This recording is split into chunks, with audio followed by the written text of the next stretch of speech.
Valskonur tóku Írringa upp í Breiðholtinu daginn með bara 10-12 mörkum.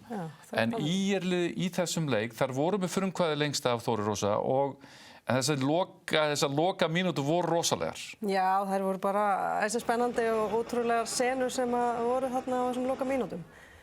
Þær skora þarna mikilvægt mark. Matthildur skorar, eða ekki? Matthildur, jú. Og svo eru það þarna einu færri. Gamla trixið? Gamla trixið, já, það er spurning hvort við höfum að gefa henni það að ætla að taka gamla trixið eða hvort já, en bara einbeitingarleysi hjá Valsey. Og þær voru bara einhvern veginn ekki alveg mættar til leiks Valstelpur þó ég taki ekkert af ÍR. Tók leikliða? Svo takaði leikliðana, já. Kom svo eftir leikliði? Þá fara Valur í maður og mann. Og í staðinn fyrir að koma hann bara á Söru sem þá missa þær þarna boltann. Og Tía?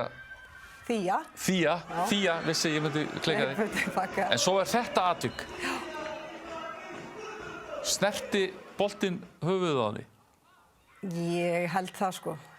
Bara með við viðbrögðin hjá Þíu og beint eftir að boltinn fer í höfuðið á henni. Já, ég held að hann hafi rétt snert. Rautt spjald og víti, niðurstaðan, af því að hún fékk rautt þarna á síðustu mínútunum. Og Valur fara upp og aðeins saga leiksins stöngin út. Tóku leiklið auðvitað á stillum við þetta kerfi. Já.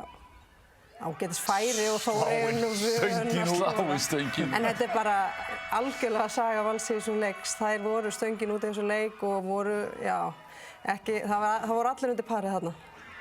Þetta náttúrulega sko þarna einhvern veginn ÍR-liðið einu marki yfir og að koma úr undirtölu og frábærlega stólinn bolti, hvort sem hún ætlaði sér það eða ekki að tímasetja þetta svona, en það gekk fullkomlega upp.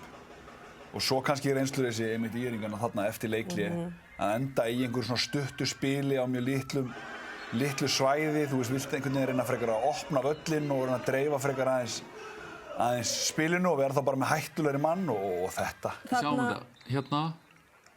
Og því að beygir sér strax, og boltinn fer ekki á miðjuna, fer þarna til vöku. Reglurnar alveg skýrar.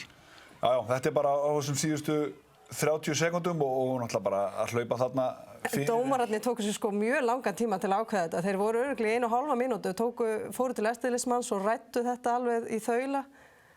Hefði þetta ekki verið rautt, maður sá bara inn á vellinu og það voru allir leikmennirnir pirraðir, það var náttúrulega bara háspennu leikur í gangi og taka einhverja mínúti í þessa bið. En svo var þetta víti, þannig að það var kannski ekki farið í sókn beint á eftir. En ég held þetta hafi verið réttur dóm. Niðurstaðan var rétt. Allir Valsey brjálaði núna. Já, ég svo sem bara, mér finnst þetta bara sjást frekar skýrt einhvern veginn að hún færa hann í hnakkan, hlaupandi fyrir sendingu. Pínu lítil snerting, en það er bara nóg. En hve nálægt getur þú verið? Það verður ekki mikið nærri þessu í skoti. En þetta bara átti ekki að gerast hjá Val í þessum leik, það var bara einhvern veginn.